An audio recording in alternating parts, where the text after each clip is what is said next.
Good afternoon, everyone. My name is Alim Rafi, and today we will be presenting our APK Section 11 Group 9's Business e-Portfolio presentation. Our respected lecturer is Madam Diana Chang, and these are our group members, Alim Rafi, which is myself, and Sui Hao, Alvina, Muhammad Nasir, Narendran, Nur Shakila, and Muhammad Ikmal. These are our presentation outline. We will be discussing on types of business practicum, company structure organization, product promotion, company's achievement, customer satisfaction and feedback, company sales and profit, problems and solution, recommendations and future improvements of our company. Introduction to our business. We do take order and delivery services. Our business falls in the food and beverages industry. Our product is sambal udang called sambal padu, and our business motto is meet your sambal, meet your maker. This is our product. These are our product sambal's main ingredients. Our sambal is made out of 75% dried prawns, and we have garlic and red onions. We have chili powder, dried chili, cooking oil, salt, and sugar. These are the health, nutrition information on our products. This is our company structure. Alim Rafi, myself as a secretary. We have Alvina as our treasurer. We have Suji Hao as our designer. We have Muhammad Ikmal as the manager of publicity. We have Nur Shakila as the editor and publicity. We have Narendran as the manager of after sales. And we have our respected CEO, Muhammad Nasir. Hi, I'm Nur Shakila binti Amir Hamza, and today I will present about the vision, objective, and the goals. So for our vision, we aim to make Sambal Padu to be able to compete with local sambal brand in the local market, such as Sambal by Chenor and Sambal Net by Carol Aming.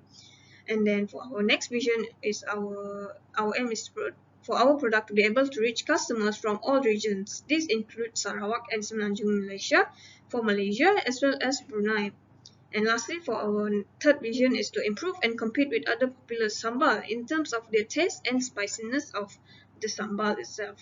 Moving on to the objective. The first objective is to expose students on the criteria and process of running a small business unit. Like for example, we need to discuss on the business location, way of advertisement and products that can be sold. So technically, students are encouraged to think to develop business ideas or goods that they believe others would be interested in purchasing. The next objective is to enhance the creative and problem-solving thinking skill throughout the process of running a business. We are continuously learning and improving with time as we encounter challenges with our products or business. This helps us to consider what is great or powerful about our work as well as our weaknesses in order for us to identify modifications that can be made to overcome the problems. And finally, to promote and develop good communication and professional behavioral skills in corporate settings. We are able to learn on how to communicate effectively and professionally in business circumstances through real or virtual meeting, writing, interacting with an organizer, and listening to a more experienced teacher while operating a small business unit. Moving on to the goals. For our goal, the first one is for us to achieve a minimum sales of 1,000 ringgit in a span of less than 4 months, in which we are able to achieve this goal and will be discussed further in the next few slides. The second goal is for us to acquire more prospects from different markets. This is done by constant advertising by using social media platforms. And then for the third goal is to improve brand reputation within company and among customers. This is done by our initiative of carrying a feedback called customer feedback form, which will be discussed further by Naren. And the last goal is to optimize and reduce the cost of production in terms of the packaging. This is done by purchasing the packaging in a bulk buying. And that's all for me. Thank you for listening. Hi, my name is Muhammad Ikmal Hamza, and I'm going to talk about our company business promotion, products, and services, and our company achievement. We basically advertise our business, products, and services via several social media platforms, mainly through Instagram, which is at @mysambalpadu, Facebook, WhatsApp messages, and WhatsApp status. Moving on, this is our company business Facebook page with Sambal Padu as our username. And right here, are our Facebook Insights, which I will explain in the next slide. Similar to our Facebook page, this is our Instagram business account with My Sambal Padu as our username. And right here are our Instagram Insights, which I will also explain in the next slide. Our company achievement can be seen by Facebook Insights and also Instagram Insights.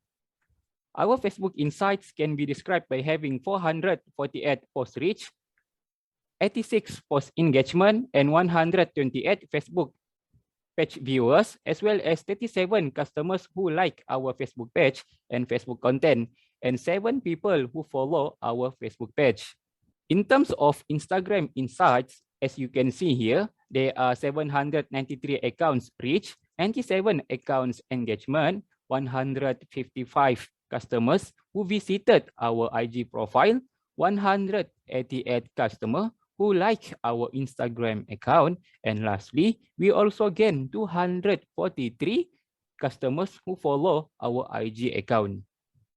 Good afternoon, everyone. My name is Alvina Lingjahui and will present about our company's income statement and balance sheet.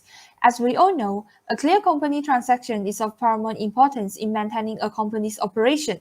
Borneo's origin income statement mainly consists of two major sections, which are the revenues and operating expenses.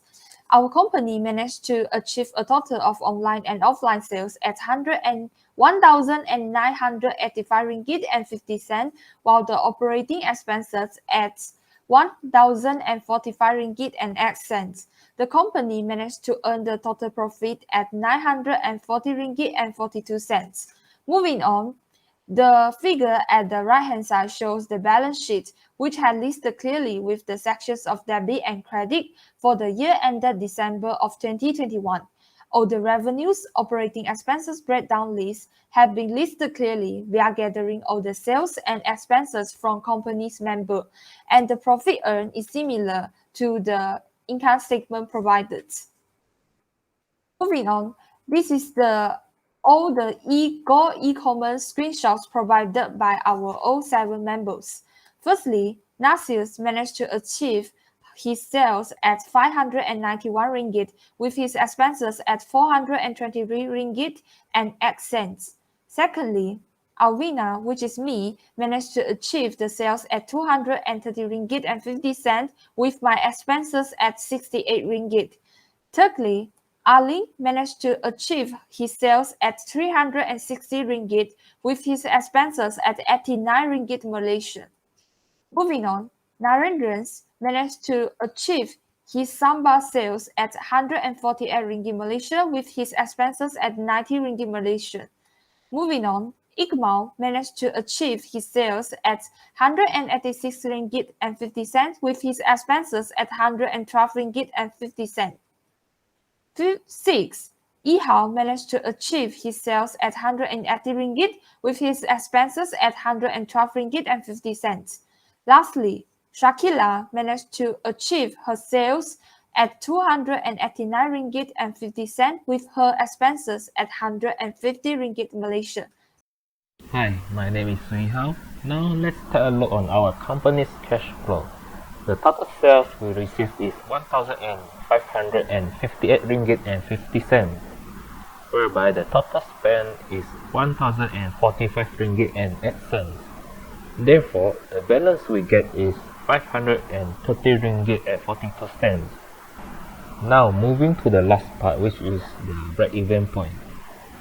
The fixed cost for plastic jar is 585 ringgit and 20 cents with 101 units sold. Meanwhile, for glass jar, it's 472 ringgit and 50 cents. The material cost for each plastic jar for each unit in Malaysia is 6 ringgit, while in Brunei is 5 ringgit and 90 cents. The selling price for both countries are 8 ringgit and 50 cents and 6 ringgit and 90 cents. The material cost for each glass jar is 7 ringgit and 50 cents, with the selling price 12 ringgit. The BP for plastic jar in Malaysia is 297 ringgit and 50 cents with 35 units, while for Brunei is 296 ringgit and 70 cents with 43 units. The BP for glass jar is 480 ringgit with 40 units.